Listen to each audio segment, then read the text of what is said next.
It's often said that it's in times of crisis and existential challenges where real leaders emerge. Well, tonight I hold out some hope that we may well have seen the emergence of another honourable leader in King Charles III. While filling the void left by the peerless Queen Elizabeth II is a near impossible task, in his historic address to the nation at 6 p.m, which we just saw some of in the news, our new monarch did much to put to rest many of the concerns I've had about him reigning over this great United Kingdom. The first was his pledge to no longer, quote, give so much of my time and energies to the charities and issues for which I care so deeply.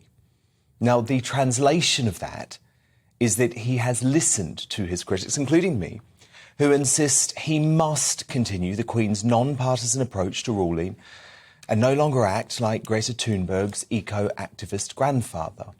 That matters very much. Just a few months ago, Charles was commenting on the government's Rwanda policy and seeming to sign up to the globalist agenda of the World Economic Forum. As our head of state, that politicised approach could soon lead us down a path to a constitutional crisis. But what Charles needs to realise is that we are willing him to succeed. And today, and I am delighted to say it, it was a pitch-perfect start. When the new king arrived at Buckingham Palace, he signalled he will be a monarch we can see up close and personal, as he accepted hugs and kisses and handshakes from mourners on a surprisingly long and intimate walkabout outside the gates.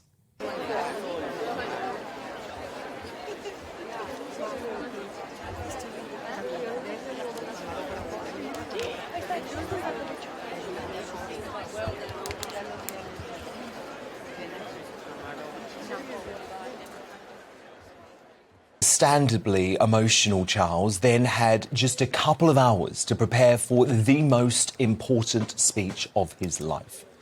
He renewed his promise and his mum's promise of a lifetime of service and offered a beautiful and heartfelt, poignant tribute to the Queen. Then he set out his vision of a new, slimmed-down monarchy. First, and most important, his darling wife, Camilla, who he declared would become Queen Consort after 17 years of devoted service. Then, Kate and William, who he bestowed as the new Prince and Princess of Wales. Next, perhaps most significantly, a heartfelt reference to Harry and Meghan, to whom he expressed his love as they, quote, continue to build their lives overseas. That's despite the fact the Sussexes are constantly trashing him. Now, to me, that showed he is a man prepared to put the good of the monarchy ahead of the toxic disagreements. And I think his son should respond in kind and offer publicly his full-throttled backing of his father and brother in memory of the Queen.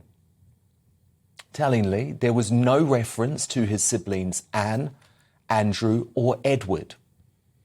But what the end of the address made abundantly clear is that King Charles, while focused on his reign and also focused on securing the future of the monarchy, is also immersed in overwhelming personal grief.